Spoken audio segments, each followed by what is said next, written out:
Hi yogis, welcome back. This is our conversation about seated poses. Seated poses are generally sequenced towards the end of your practice, and in the yang style that we're learning, they're intended to stretch and strengthen your muscles. And so it's different from a yin practice. You've probably done a little bit of yin.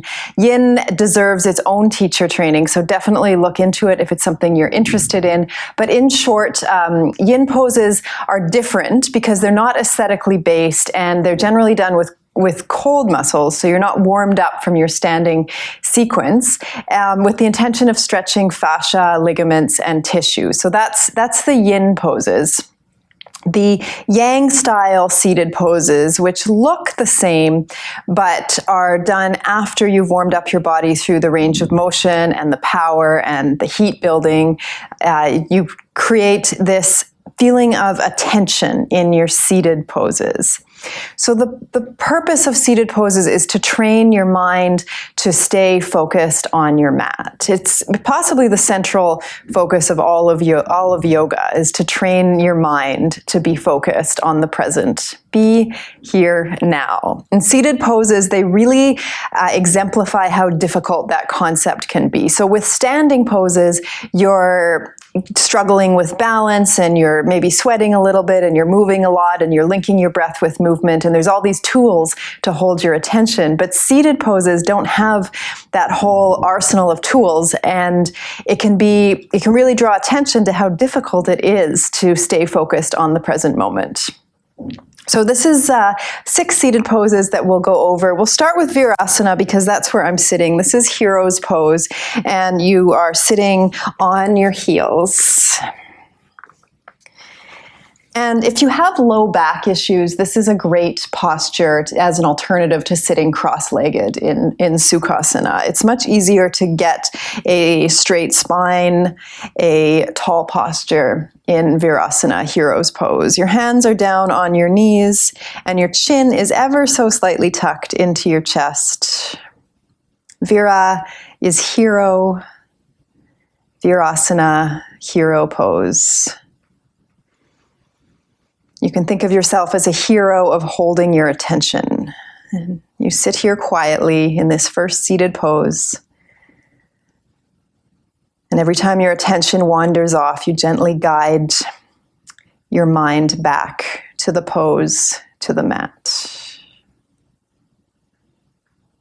Now, if your mind is wandering off because your knees are screaming, because this is really hard to sit, you maybe don't have enough flexibility in your ankles, or your knees just don't bend this deeply, there are options. So I have lots of props here for our seated practice. The most proppy will be a bolster between your ankles and your bum, and you can sit on the bolster. Now, this might still create a lot of pressure in your ankles, especially if you're overcoming an ankle injury, in which case a blanket will work. And blankets are nice because you can use them. Everyone has a blanket at home. So rolled blanket, just make sure that it's folded equally. Rolled blanket. And the blanket will go underneath your ankles. So you just have a little bit more height so that your ankles don't have to be folded quite so intensely. And then the bolster to sit on, hands lightly rested in your lap. And now you can be a propped hero of attention. So sit here quietly, propped up. Be here now.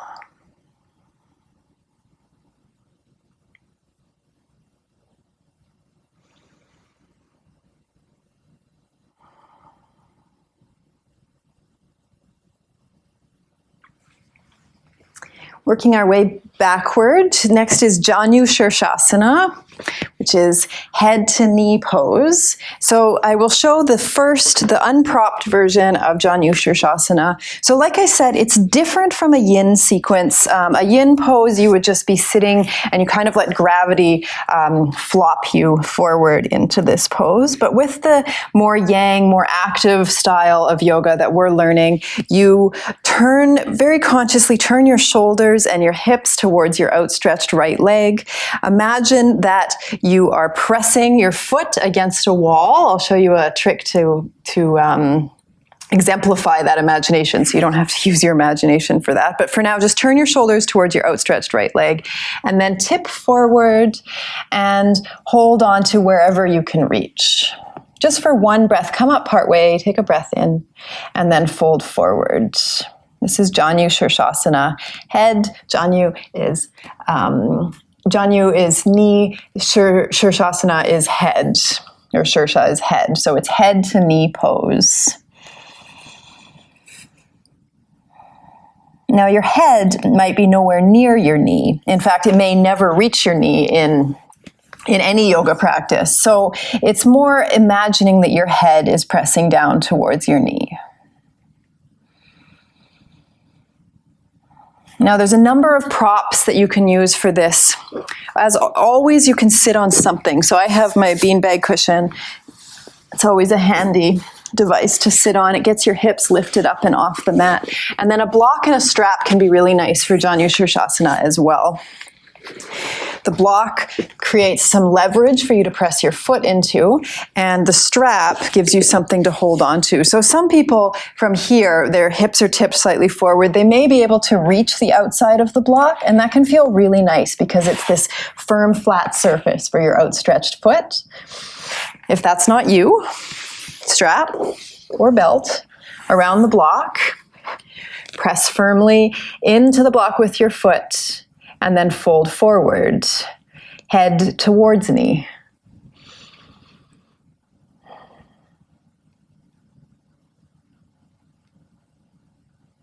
Come up and out of the pose. So the other option, I'll show it on the other side. Set yourself up, Janu Sirsasana, left side, left leg is outstretched. And you can use a rolled up blanket underneath your knee if it's absolute, if your leg just won't straighten and it really doesn't feel good. This gives you a little bit of support here.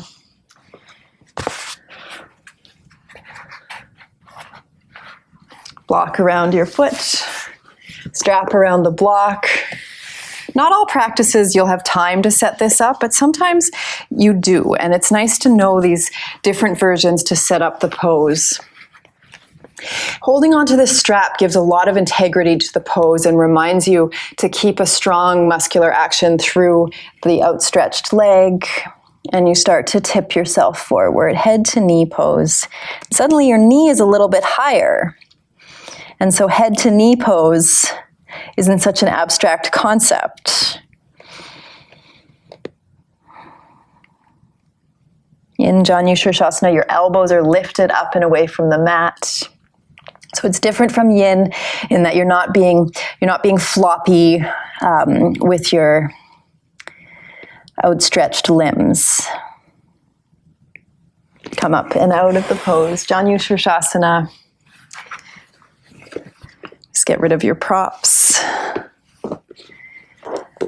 Coming into Cobblers pose. So the unpropped version, soles of your feet together, thumbs press into the arches of your feet, and you tip forward. Baddha Konasana, also called bound angle. So Baddha is bound, Kona is angle, Asana is pose, bound angle pose. But Cobblers is a nice name because you're looking down at your feet. It's a nice image there. There's also a lovely image that I've heard many teachers refer to. You're opening your feet up like this little book, and you can read the story of everywhere you've been, everywhere these feet have taken you, every land that you've walked on. It's all contained in the story in this book, in Cobbler's pose. Now again, if this is feeling like agony, sit yourself up on something. Sit yourself up on your pillow. For this version, I'm going to sit on a folded blanket just because it's not quite as high as the beanbag pillow.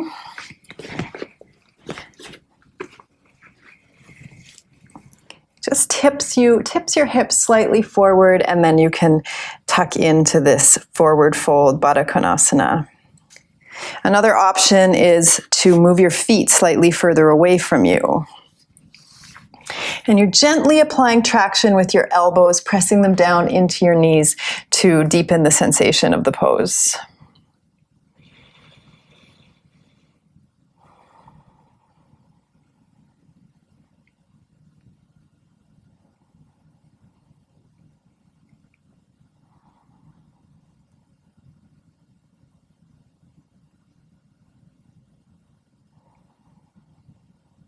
Sit yourself back up.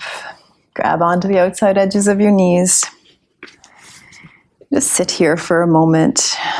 The next pose, wide-legged forward fold, Upavistha Konasana. Wide angle forward fold, I guess. Kona is angle. So I'll start on the prop, sitting on your folded up blanket, or whatever it is you've got, legs outstretched, folding forward. Now this can be, so it's, when you're folding forward like this, it is a really great way to stay engaged because you have to use your core to stay upright. Most of us just aren't flexible enough to come into the deep forward fold, and that works to your advantage. That keeps your attention on the flexibility of the pose. But if you need a little bit of support for your forehead, so ultimately Upavistha Konasana, your forehead might reach the mat. If it's nowhere near, you can set something up, lift the mat up to you. Rest your forehead on your prop.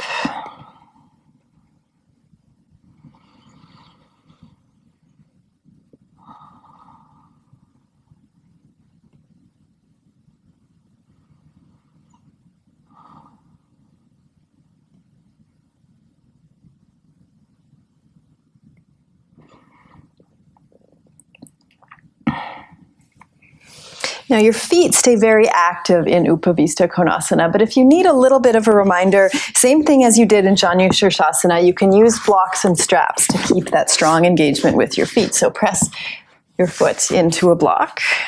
You're going to need something to hold on to that integrity. Strap will wrap around each block.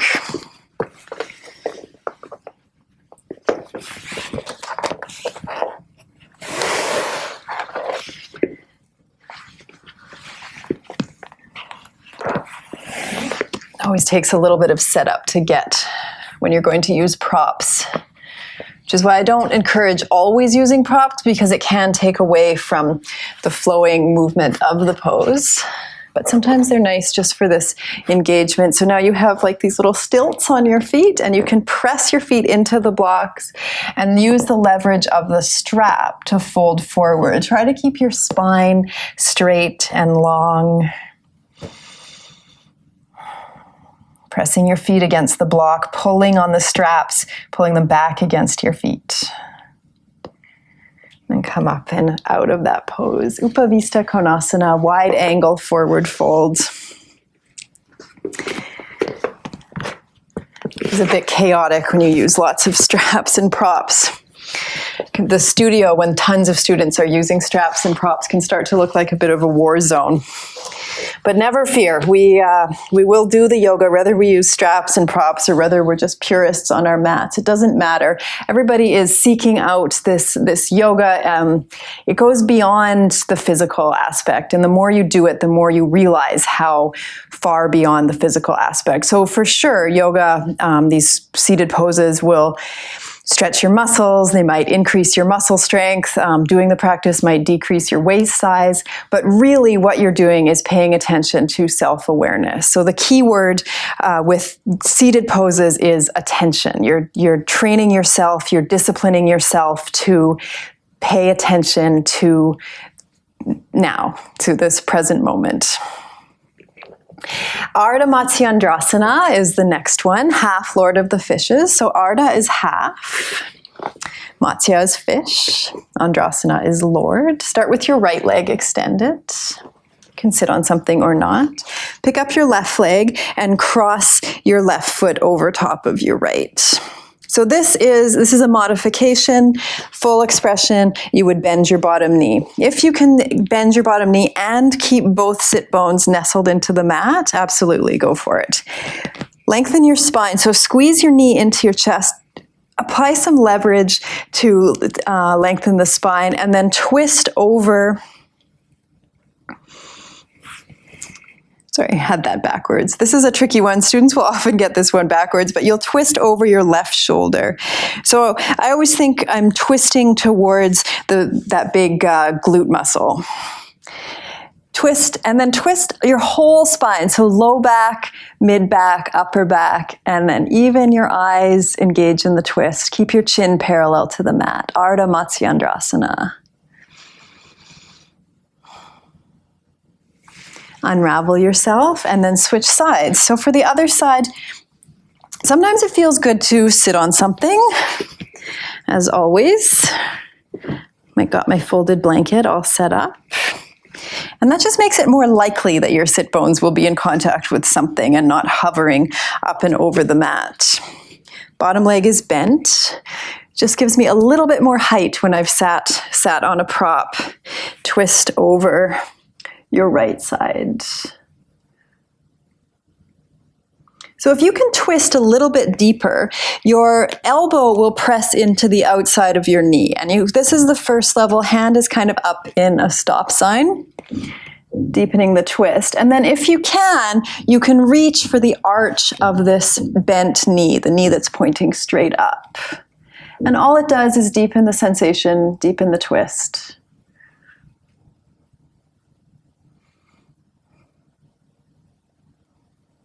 Come on back to center. Ardha Matsyendrasana, half Lord of the Fishes. Paschimottanasana, our final seated pose.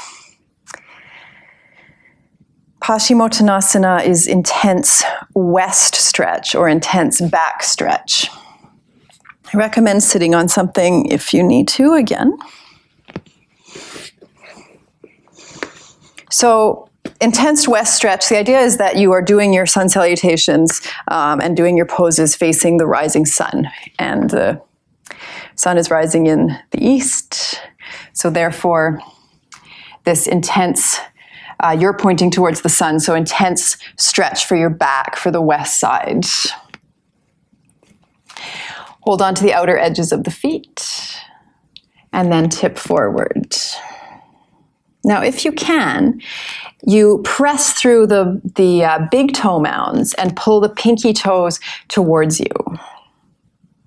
And now in the very dogmatic Ashtanga style, you will hear really strict calves together, ankles together, knees together. Sometimes that's not possible. It won't feel good, in which case you can separate your feet slightly. There's so many different options for all these seated poses, and like they certainly are a nice addition to a physical workout, but the reason why there's so many options is to make the poses accessible for everybody, to draw attention to the present moment. So you're training your body and mind to be here on your mat. Now the option for Paschimottanasana, just like the other poses, the block behind your feet, the strap around your block, and it gives you just a little bit more pressure for the big toe mounds to press into something. Elbows lifting up and away from the mat, folding forward, attention on the pose, intense west stretch.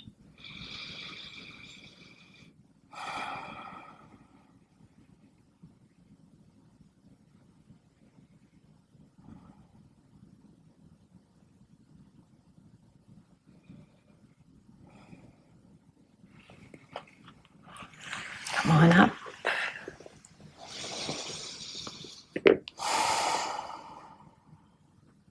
Sit. Come back to hero's pose. Use whatever props you need. Sitting in your little prop war zone.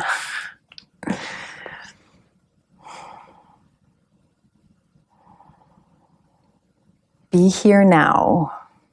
Hone your power of attention.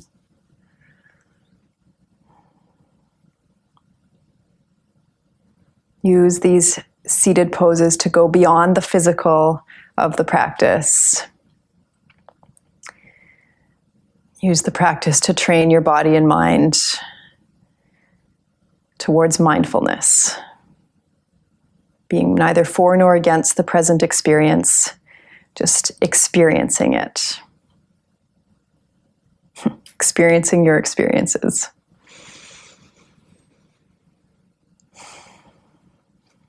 Namaste, yogis. Thank you for practicing with me. Until we meet again.